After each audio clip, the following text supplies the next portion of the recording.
Howdy, folks. Darren here from the great state of Florida. Go Gators, by the way. I'm so ready for football season. Are you? Ha! But let's talk about Germany. Hey, as y'all know, that we just got back from Germany a couple weeks ago, and we had a blast. We went all over the place. It was my wife and I, and we had three other couples that went with us, and we just had a ball. We flew into Frankfurt, and I picked up a van, and we went to Schweinfurt. We were in Schweinfurt, Germany, and I was stationed there in Schweinfurt, and I love that place. And it's just a beautiful town, nice, quaint town in Germany. A lot of history there, so make sure you look that up. I'm going to say that a lot in this video. And it was just really neat to be there and sharing with folks, where I like to go. We also went to Wittenberg, where Martin Luther actually hung his theses on the door at the Castle Church. It will be 502 years ago, this October 31st, when that occurred. Went to the Wartburg Castle. Everything had a nice time there. It's in the formerly known as East Germany, but it's the Wartburg Castle, and that's where Martin Luther was held in exile, and he translated the Old Testament from Greek to German while he was in exile, and it was neat there to be in the room where that happened. And again, showing folks, where it happened and stuff there. And we just had a nice time there. Then we went to Leipzig. And Leipzig, we went to the Rathaus there in Leipzig. And I keep saying Rathaus, not Rathaus. Germans always correct me about that. It's Rathaus. And I'm still saying that wrong probably, but the Rathaus, not Rathaus. They'll get you. There was a museum in there, and I took them there to the museum, and it's a tri-level museum. It was just tons of artifacts and years gone, way gone. So, but speaking of Martin Luther, had his wife's actual wedding bands encased there, and other relics too. There's a Richard Wagner room, Richard Wagner, they'll say. There's tons of artifacts in this museum, right in the city center of Leipzig. So if you ever get a chance to go to Leipzig, check that out as well. And also while we were in Leipzig, we went to the St. Thomas Church, where Johann Sebastian Bach composed many much music. That didn't sound right, did it? Anyway, he composed a lot of music right there in Leipzig. And in fact, one of the videos there, I just happened to walk in, and one of my YouTube videos that I took, and there was a choir singing this beautiful song over there in the choir loft. And just behind the composer, you'll notice in the video, that's where Sebastian Bach is actually laid to rest. So it was neat to see that as well. But anyways, get a chance to go to Leipzig, make sure you go there. Went from there, went to Nuernberg, right there in Nuernberg. We enjoy the city there, and of course we had ice cream or spaghetti ice there in Nuernberg, let alone Wittenberg and all these other places, Schweinfurt. We had the spaghetti ice, but I'll get to that in a little bit. And but right there in Nuernberg, we actually stayed in a castle, an old castle that was converted into a hotel. So we got to stay there, and that was neat, just to do that. So, but we enjoyed the town of Nuernberg, and of course had spaghetti ice. And two different shops there in spaghetti ice, actually. My friend John and I, we went on a spaghetti ice extravaganza. We just went and ate spaghetti ice, and we were happy and jolly. But anyways, had a good time there.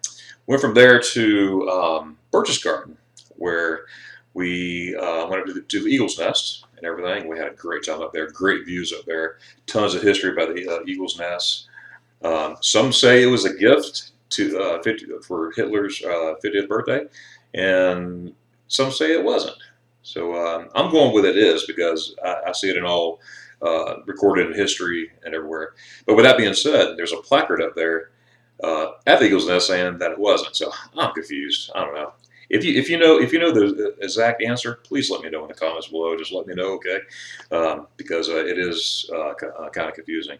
But it is beautiful. You take this elevator way up, and it's got the original motor, like from a PT boat or a German U-2 boat or whatever. Don't quote me on that. It was an old motor from World War II that still being used. So, with that being said, I had a blast. We went to the Berghof, where Hitler's home was located, and I say was because it's past tense.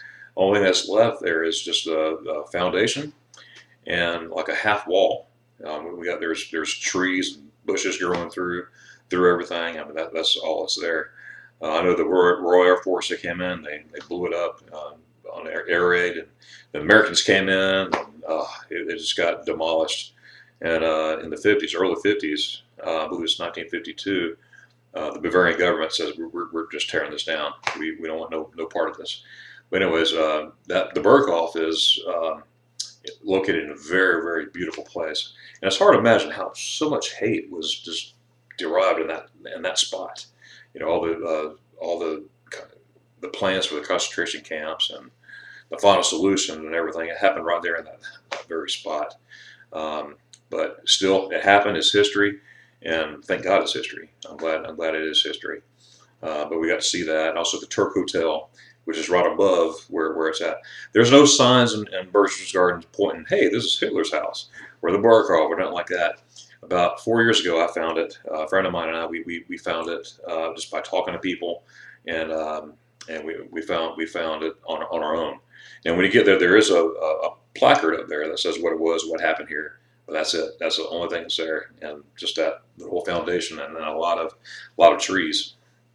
Anyways, look that stuff up, Google it, check it out, and it's a lot of fun. I love taking folks there. When I say fun, I mean it's just fun to take folks there and just share history. I love history in general, World War II history, World War I history, whatever history it is, church history even. So let me know when you're ready to go, and I'll be glad to take you. The next day in Berchesgden, we went to the Königssee, where we took a boat ride across this beautiful, crystal clear lake, spring fed. There's some parts in there that's over 600 foot deep in some parts. I don't remember the exact amount, but it's deep. That's pretty deep, especially in the Alps. That's a deep hole. But it's just beautiful, and I made a video there as well. So check that out on YouTube videos. It's just really neat. Then we got off at the end there. On the way there, we saw St. Bartholomew's Chapel right there on the water. A lot of history there with that. Then we went to the end. We got off heading towards Obersee. We had to walk a little bit across the stream, and I made a video of that as well. And went to the Obersee, and we took pictures and stuff. Where actually, speaking of history, Eva Baum, his wife, so Eva Hitler, took pictures there, and we took pictures in the same spot and everything, and along with a bunch of other people. But anyways, it was it's just neat. Beautiful lake, beautiful cold lake. Yes, I went swimming in that lake as well. As you know, I love swimming in the Eibsee and whatnot. This Obersee, it's like 100 times colder than the Eibsee. I swam in it once. Okay, will I do it again? Yeah, I'll do it again. But I have to really, really slap myself up to do it because it is cold. It is cold, but it's beautiful. Oh my goodness, it's beautiful. We walked along the trail. This is along the trail going along the right beside it, all the way around the lake. And you're just walking these trails, and if you have a hard time walking or hard time getting around, it's not for you because it is a hard walk there and back. But at the very end, there's this little hut there, and there's a lady back there. They have buttermilk. Okay, you get fresh buttermilk straight from the cow that day. And no, I do not drink buttermilk. Well, I can't do it. Buttermilk, I just can't. My dad drank it, but I never drank it, and I never will drink it. But anyways, it's there to get. There was also other beverages there that you get as well, and a little snack, whatnot. But that's in the middle of nowhere. There's this little shack there, and people working there in the back. And when I went there first time, probably 10 years ago, there was this old lady back there. She was mixing the buttermilk and everything, and I didn't see her this time. But anyways, there were ladies back there with the buttermilk, and which you could get. Anyways, we walked back, came back, and we just had a ball. I could talk to you forever on about that. But anyways, we went back, and the next day we left for Garmisch. went to Garmisch. Garmisch, that's my home away from home. I just love, absolutely love Garmisch. It's beautiful. Located on the bottom of the Alps. The Sound of Music, parts of that was made there, but most of the part was made just right across the border in Austria. That's where the majority of it was made. But there were some scenes there in Garmisch, especially around the Zugspitze and stuff like that, for that movie, The Sound of Music. So if you ever seen The Sound of Music, all those Alps back there, that's where I go. But anyways, they have the Zugspitze, like I was talking about. It's called the highest peak in Germany, and it is really beautiful. I mean, you can see the Alps, Italian Alps, Swiss Alps. I mean, all these places, Austrian, excuse me, all through there, just standing in one spot. I mean, it is beautiful. And every time I go to Garmisch, I always make my way up to the Zugspitze. I don't care if it's summertime, wintertime, whatever time. If I'm there, this guy is going to the Zugspitze because the views are just fantastic, and you can't get enough. You can spend all day up there. They have restaurants up there. You get all kinds of food and whatnot. There's different places, different levels. They put a brand new restaurant in there. They fixed that up. Very, very nice. Then you can walk over to Austria in the very same spot where you could eat. There's a restaurant you could eat in Austria if you want to, then come back. But I remember the first time when I went to Garmisch was back in 18. Oh, I'm not that old. I'm old, but not that old. Back in 1989, and remember, like I said, you could cross right into Austria from Germany on top of the mountain. But there used to be a border patrol point, checkpoint there, that you had to show your passport, you get it stamped in order to go to Austria. And of course, this is reunification, European Union, and all that. You don't have to worry about that no more. You just walk in. So, anyways, it's just a beautiful place. So, if you ever get to Germany, definitely go to the Zugspitze. Or if you go with me, if I get privileged enough to take you, I will take you to this wonderful, beautiful spot. Went from there, went to Dachau. Dachau. We had a blast there. Excuse me, not a blast. It was just it's a memorial, Dachau Memorial. Every time I think about Dachau, it just I can't explain it. You have to see Dachau if you're able to. Dachau is the first concentration camp. I didn't expect to lose it here while I'm trying to make this video, but that was around about that time. And all the other concentration camps that's around, Buchenwald and even Auschwitz and everything, they used Dachau as a model to model from. So this was the very first one that they had in Dachau. A lot of people died there, and you walk in and you go through the gate, and work makes you free, and everything's there. Now there's tons of artifacts going all through that time, pictures everywhere. So if you are unable to handle the pictures because they're quite graphic, you might not want to do it. There's a little movie theater in there where they show when the Americans came in and saved them. So there's a video there as well, but tons and tons of pictures as you walk through. There's memorials, different church memorials in the back, and of course you have the ovens in the back, unfortunately. But anyways, it's history, and it happened. And they do have they had to tear down all those barracks where the prisoners lived because of typhus, a disease, and they tore everything down. But for historical purposes, back in the 60s, they actually rebuilt those. They built two of the barracks to scale exactly what it was like back then, back in the 30s and 40s, when the prisoners were there. So it looks just like it did. But anyways, if you get a chance, go to Dachau. It'll give you a new perspective of life in general. But anyways, look it up. I posted a video too as well on YouTube, and there's tons of other videos too to watch too. So if you have any questions, definitely let me know. We also went back to the Eibsee, which is right underneath the Zugspitze. Okay, got the Zugspitze mountain up here. I should have said that first, but oh well. I'm tired. So the Eibsee is right below, and it's a crystal clear lake. It's just beautiful to swim in. Yes, it's cold. It's not as cold as Oversea, It's just beautiful. You can swim along in the lake there in the Eibsee, and you see pictures, or excuse me, like the shadow or the reflection, right word, reflection from from the Zugspitze, snow-capped mountains and everything. As you're swimming in the water, you see the reflection in the water, which that's pretty neat. Anyway, it's just beautiful. I also go to the Eibsee. I don't care what time of year it is. Now, I don't swim during the summer, or excuse me, wintertime, because it's frozen. There's areas where it's frozen, snowed over, whatnot. However, I do walk on the trails all the way around the perimeter of the lake there, and it's beautiful. It's about 3.5 miles just going around, and you can take your time, stop. There's benches along the way, but you're out in the woods. You're just out everywhere.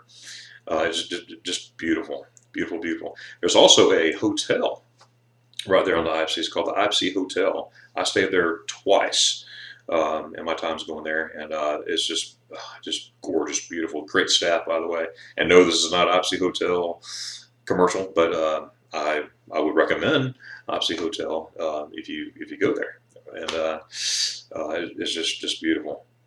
Went from there to the Stein Castle. That's where King Ludwig he built his dream castle. It's one of the newest castles in Germany. It was built in the 1800s, actually, but that was his dream to build it. And just below the Neuschwanstein Castle is the castle that he grew up in, Honsquau. I pronounced that wrong too, but anyways, Hongies, something like that. The castle that he grew up in, that King Ludwig grew up in, and we went in there as well. But he was sitting there and dreaming about, well, I'm going to build me a big castle. Can you imagine that? I'm going to build a castle somewhere. Wow, I can't even imagine that. But the Neuschwanstein Castle, it is known that Walt Disney himself got the idea for the Cinderella Castle for Disney World from this particular castle, this Neuschwanstein Castle. So a lot of that's awesome. But it's just beautiful. There's beautiful stuff in there. All kinds of his paintings are in the castle. All the furniture and everything. Look it up, Google it, and you'll see what I'm talking about. And it's just a beautiful place. And also, if you have a hard time walking, it's really hard to get up there. There's hills you got to climb up and whatnot. And then once you're in the castle, you have to go on the spiral cases. Walk up there. It's hard for people that have hard times walking. Excuse me, but it's definitely worth it if you can make it. Also in the back there's a bridge. You walk back there, and I love getting pictures there. Where it's like not a hanging bridge, but it's just a long bridge, and you look down and it's just waterfalls everywhere, just beautiful, and you have the castle in the background. Great place for photo shoots. Anyways, we went back there, spent the rest of the time there in Garmisch, and then the next day we went to Paris. Went to Paris, France, and the reason why we went there, number one, one of the ladies that went with us, she looked at me and says, "Darion, I've always wanted to go to Paris ever since I was a little girl. Will you take me there?" I said, "Absolutely, we will." We will, Wendy. I'll take you there. And we did. We flew. We drove back to Munich, dropped the van off, picked up an Air France flight, and all 8 of us, flew to Paris. And we got a van there, and this is worth it for me. Where I'm driving in Paris, and I look back in the rearview mirror, and my friend Wendy was smiling, just like a little kid back there. She was like, oh, she was in her dream world out there. And so that right there was worth it, going to Paris, France. And yes, I made videos of that as well too. But anyways, driving in Paris is not like driving anywhere else. I tell you that. Driving, there's a lot of cars, and they come at you like this. Oh, that was quick. And they come to you like this. And then they come to you like this. And they come to you like this and that. So you got to really watch what you're doing there. The van that we had, it was a 6-speed van, and you have to know what you're doing to drive in Paris. So anyways, we went there and spent the day. Went to the Eiffel Tower, got up in the Eiffel Tower, and went up the elevator, made a video of that as well, YouTube video. some went to the Louvre and everything, and then we just we just enjoyed Paris the rest of that evening. We stayed in an apartment there, by the way, too. We didn't stay in a hotel. We stayed in an apartment there. It was a nice apartment. It was very, very congested there, but as far as for traffic, couldn't park there. Parking is another story. Parking, it's hard to park in Paris. You have to find all these. They got a big P up there, a blue sign with a P, and it means park. And usually most of the parking spots are underground. So I spent 2.5 hours trying to find a parking spot, and I finally found a parking spot. But anyways, I'll do a video on that one day in the future. But anyways, we spent the whole day in that. Of course, going to the Eiffel Tower, going all the way up to the top and everything, and doing stuff there. The next day, the final day while we were there, we drove to Normandy, France, and we went to the American cemetery there. And to see those names on there, on those crosses, it just puts a dagger in your heart. I went to a couple of museums there, right there at the place there, and also went to the museum outside of maybe 500-600 feet outside of the entrance of this park. We walked the beaches. I did a video there as well, where I'm actually walking in the water, and I'm sort of just talking about what happened there and whatnot. We lost a lot of men there that day. We lost some women there too, and I really didn't know that until about 10 years ago when I went there and I was reading the stuff there that women did die there. There were medics or nurses, whatever, and they got shot while they were trying to save the folks. But anyways, it was just tons of history. We went down to all the guns, big gun. Well, the guns are gone, but the pigeonholes, I call them pigeonholes, pillboxes are still there. We got to walk in the pillboxes and whatnot and everything. So it was neat there to reminisce and just sort of thank them, thank them for their service, as they rest in peace there. We also went to Point de Hoc, where it was about 15 miles away from there.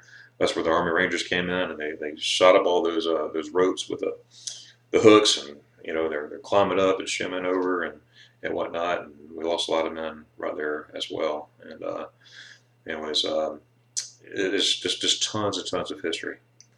But I just want to say thank you very much. Thanks for putting up with my videos I've been putting up lately.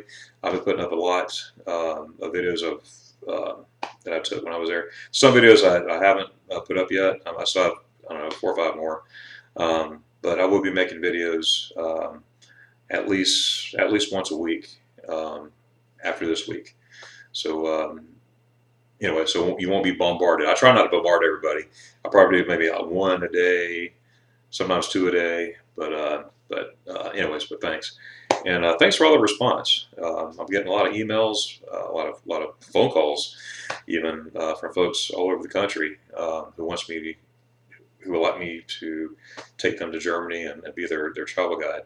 And I'm offering that again to everybody here. I love Germany. I love going there. I am an American.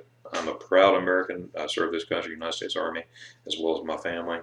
And but I spent my time in Germany, and I just love going over. I love the culture. I love the people. The people are just outstanding.